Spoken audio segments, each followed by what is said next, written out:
Today we're doing a very warm toned sunset look using this NYX sunset palette and my Gemstones orange palette.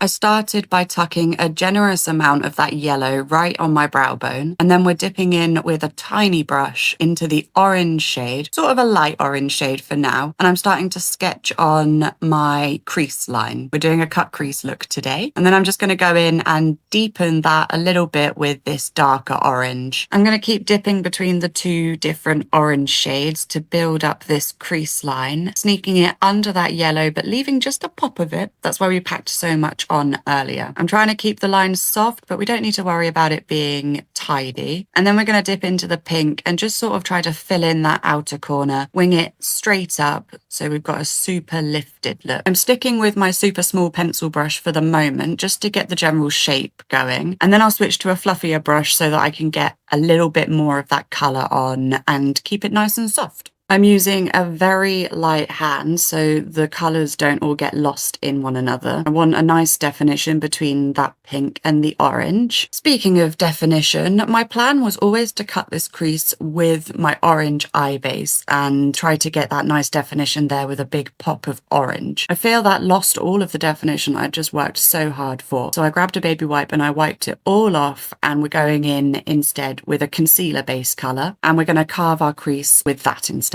The key to a good cut crease is your brush. I use an extremely flat brush with a rounded tip so that I can get right in and up close, and it is already in the shape of a natural eye. You want to sneak that concealer base as close as possible to the crease that we drew for ourselves. And then I'm going to go in and soften the edges with a white powder, and then we're going to fill that crease in with that same white. We're going to match that to the other eye, and then I just wanted to incorporate a little touch more of yellow. So just under the start of that cut crease by my nose bridge, I snuck a little bit of yellow underneath the orange just to brighten it up a little bit. I'm not even sure if you can see it.